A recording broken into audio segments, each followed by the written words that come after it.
আল্লাহ বলেন শয়তানের চক্রান্ত দুর্বল আর মহিলাদের চক্রান্ত ভয়ঙ্কর। আয়াত দুইটি পাশাপাশি রেখে আমি বের করেছি পৃথিবীতে এখন ষড়যন্ত্র শয়তানেরা চলে না। যত জায়গায় ষড়যন্ত্র সব মহিলাদের। যেই পরিবারে দেখবেন স্বামী স্ত্রী দুইজনে চাকরি করছেন, শান্তির তাল বর্ষাও নেই। কথা বলেন, ওপর থেকে ভেতরের অবস্থাটা বোঝা যায় না। আপনি ওপরে মনে করছেন খুব আরামে আছে, লোকটা বউ দিয়ে চাকরি করাচ্ছে, কিন্তু মেয়েরা যার কাছে সময় বেশি দেয় তার সাথে সম্পর্ক বেশি হয়। স্বামীর কাছে থাকে মাত্র 3 ঘন্টা, সাহেবের কাছে থাকে 21 ঘন্টা। যে যার সাথে সময় বেশি দেবে মহব্বত তার সাথে বাড়বে। কথা বলেন। এখানে বাংলাদেশে যেই পরিবারে দুইজনে চাকরি করছে, ওপর থেকে মনে হয় দুইজনে টাকা পয়সা কামাই করে কত আরামে আছে। কখনো না। আমি যতগুলো পরিবারের খোঁজ নিয়েছি সবই মনে হয় জাহান্নামের অগ্নিকুণ্ডে আছে। ডোন্ট কেয়ার, কিছু মনেই করে না স্বামীকে। স্বামী যে একটা মানুষ, ওর কাছে আর সাহেবই বড়। স্বামীর বেতন 12,000, স্ত্রীর বেতন 20,000। পরিশ্রম করে স্বামী বাড়িতে এসে ডাক দিয়ে বলে, স্ত্রী 1 গ্লাস পানি ঢেলে দাও। পানি ঢেলে দেবো মানে তোমার চাইতে বেতন আমার কম। তোমার 12,000, আমার 20,000। তোমার ডিউটি 8 ঘন্টা, আমারও 8 ঘন্টা, কিনা আরো উপরি কামাই করা লাগে। আমার সাহেবের মন জয় করা লাগে। বেশি ঝামেলা করবা না, পানি ঢেলে খাও আর আমার ঢেলে দাও। স্বামী চিন্তা করছে পানি ঢেলে দেওয়ার কথা বলেও তো ভুল করলাম।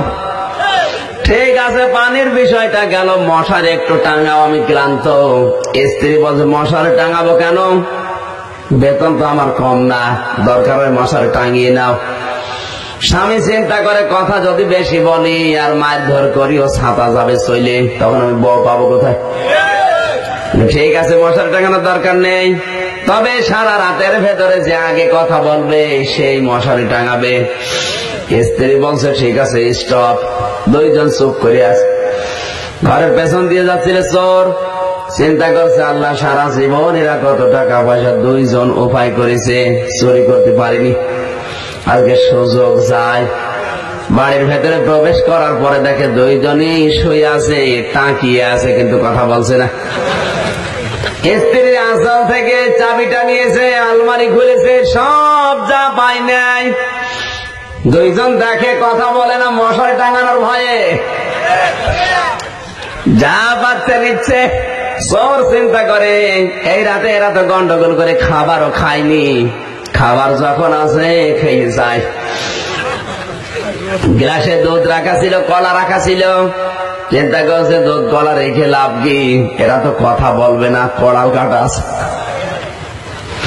সবগুলো খেয়ে সোনা দানা টাকা পয়সা এক জায়গায় পড়লো করে নিয়ে যখন ওই মশারিটাও নিয়েছে, বের হয়ে চলে যাচ্ছে। স্ত্রী চিন্তা করে সারা জীবন এত কষ্ট করে কামাই করলাম, খেয়ে না খেয়ে গলি মারি তোর মশারি টাঙানোর। ডাক দিয়ে বলে এই চোর দাঁড়া। স্বামী বলছে মশারি টাঙা। স্ত্রী আফসোস করে আর বলে স্বামী মশারি টাঙাবো কি দিয়ে, মশারিও তো নেই, ওইটাও হারিয়ে গেছে।